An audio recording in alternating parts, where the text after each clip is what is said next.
Let's bring in Fox News contributor Joe Concha. Joe, great to have you. Of all the stories that the mainstream media has either ignored or squashed, is this the most egregious to date?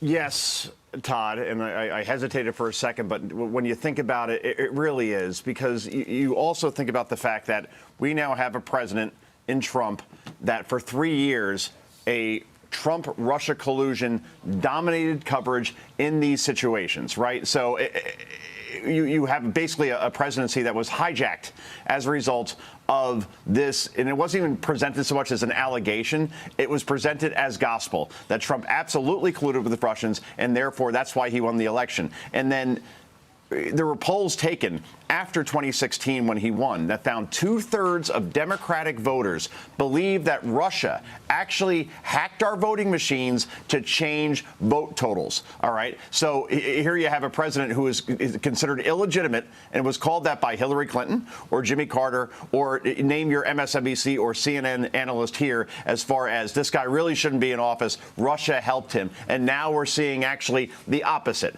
in terms of this Durham report. Again, this isn't he said, she said. This isn't an unnamed source saying XYZ. This is John Durham, who is impeccable in terms of his integrity, taking his time, doing the right investigations here, and concluding that a Clinton lawyer actually is the one who pushed this narrative, and that a tech executive may have infiltrated Trump servers, not only when he was a candidate, but when he was president as well. We hear about Watergate all the time. This is absolutely worse than Watergate. If true, it deserves at least the curiosity of ABC, NBC, CBS, CNN, Washington Post, New York Times to explore further, instead of saying this is wrong, this is don't believe what you're seeing here, Joe, and outright dismissing it without investigating it. Look at this from the New York Times. Yeah. Court filings started a furor in right-wing outlets, but their narrative is off track. And one of the things that this New York Times columnist takes issue with is the use of the word infiltrate, because this internet company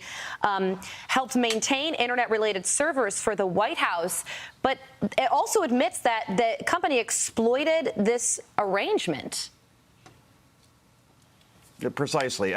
Look, I could go on about this. And look, you could say, well, maybe Durham is incorrect here, right? And obviously we believe in due process in this situation, but at least try to explore this with 1/100th the vigor and passion that you did in terms of absolutely concluding that Trump was guilty before proven innocent around conspiring with Russia to win an election. Okay, so when Trump said this was happening, as far as spying, the media just dismissed it outright, mocked him. This is not happening. And now you have a media that is trying to ignore this story and hide what may have happened. Okay, right. So I don't even know where really to go with this at this point, but I would hope that John Durham, if you believe that he is a great investigator, and to this point his career says he is, this will have more things to drop, more legs, 100%. And as it gets bigger, if it does, then they can't ignore it anymore, right, Todd? It takes minimal effort to report a court filing, yet goose eggs across the mainstream media board.